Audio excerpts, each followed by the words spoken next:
گسلایتینگ.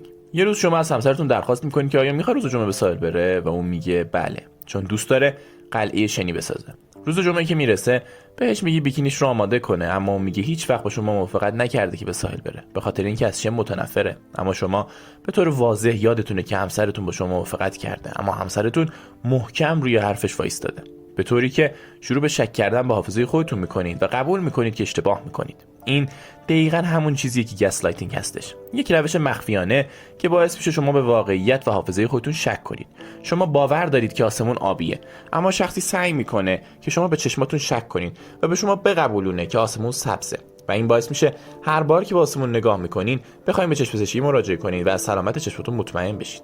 این اسم از یه نمایشنامه در سال 1938 برداشته شده که شوهر شخصی سعی میکنه به زنش تحمیل کنه که عقلش رو از دست داده و این کار رو با کم کردن نور چراغ گاز میکنه و ادعا میکنه که چیزی رو تغییر نداده، به طوری که زن شروع به شک کردن به ادراک خودش میکنه. گسلایتینگ میتونه در موضوعات کوچیک یا موضوعات جدی رخ بده و همیشه به مرور زمان شخص تلاش به دستکاری ذهن شما میکنه، به طوری که شما به این رفتارها مشکوک نمیشید. این امر اونقدر میتونه ادامه پیدا کنه که شما رو وابسته به فرد دستکاری کننده کنه و حرفای اون شخص رو به راحتی قبول کنید. این روش میتونه به این صورت استفاده بشه که شخص مدام به شما بگه که شما بیش از اندازه واکنش میدید نسبت به موضوعات و در طول زمان باعث بشه که در مقابل نظر دیگران یا حرفاشون واکنش ندین و فکر کنن که میتونن هر حرفی رو بزنن چون شما از خودتون دفاع نمی‌کنید. و در آخر باعث میشه که بیش از حد به شخصی که از گسلایتینگ روی شما استفاده کرده وابسته بشید و هر رفتاری که اون شخص میگه از خودتون بروز بدید و استقلال رفتاری خودتون رو از دست بدید.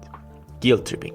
گیلت تریپینگ مثل این میمونه که شخصی یه جعبه پر از گناه رو به شما میده و میگه این جعبه رو برای من حمل کن. این یه روش دستکاری ذهنه که باعث میشه شما خودتون رو مقصر ناراحتی یا شکست طرف مقابل بدونید و بخواید که مشکلش رو حل کنید. تصور کنید شما سرتون شلوغ بوده و وقت نکردید به یکی از دوستاتون به مدت 2 هفته زنگ بزنید و اون دوستتون به شما زنگ میزنه و به جای اینکه بگی دلم برات تنگ شده بود، زنگ زدم حالتو بپرسم، بهت میگه مثل اینکه اصلا واسه ما وقت نداری و این باعث میشه شما احساس گناه کنید یا فکر کنید که دوست خوبی نیستین در حالی که فقط سرتون شلوغ بوده و به این عمل گیلت تریپینگ گفته میشه.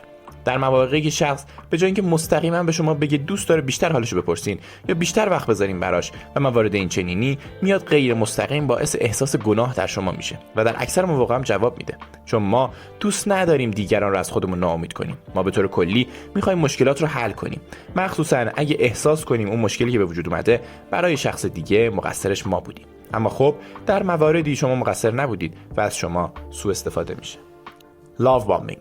تصور کن امروز گل بگیری، فردا کیک، فرداش عروسک، 2 روز بعدش یه هدیه دیگه، همش از طرف کسی که شما رو ستایش میکنه و میگه شما لایق همه عشق دنیا هستی. در ظاهر انگار شما با شاهزاده‌ای با اسب سفید طرف هستید، اما حساب کتاب دقیقی پشتش مخفی شده. در لاو بامبینگ ابتدا احساس میکنی که یه بلیت لاتاری تو رابطه رو بردی. اون شخص مثل یه فیلم رمانتیک عمل میکنه و اونقدر این کار رو ادامه میده که مثل قهوه اول صبح میشه که بعضیا نمیتونن بدون اون روزشون رو شروع کنن و این باعث میشه شما همه کنترل رو در دست طرف مقابل قرار بدید.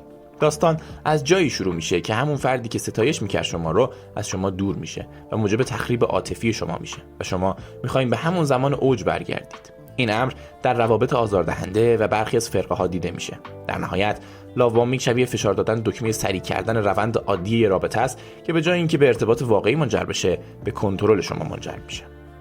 سایلنت تریتمنت.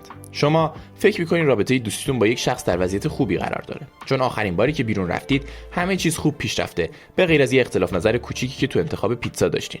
اما اون شخص یه دفعه وارد فاز سکوت میشه و ارتباطش رو با شما قطع میکنه. شما یه پیغام کوچیک یا یه تماس تلفنی ازش دریافت نمی‌کنید. حتی وقتی پست میفرستید یه ریاکشن کوچیک هم نشون نمیده. اینجاست که میفهمید وارد تله سایلنت تریتمنت شدید. این روش یه مدل نشون دادن خشمه که طرف مقابل میخواد خودش رو بی تفاوت نشون بده، مثل بازی شطرنج که طرف مقابل شما هیچ مهره‌ای رو حرکت نمیده و این باعث میشه شما عصبانی، خشمگین یا ناراحت بشید.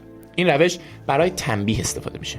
این یه مدل دستکاری ذهنه که از طبیعت انسان بهره میبره. ما همیشه دنبال تایید دیگران هستیم و وقتی طرف مقابل شما هیچ واکنشی به کار شما نداره، باعث ایجاد استرس در شما میشه و با خودتون فکر میکنید که کار اشتباهی انجام دادم، باید معذرت خواهی کنم، چطور میتونم این مشکل رو حل کنم.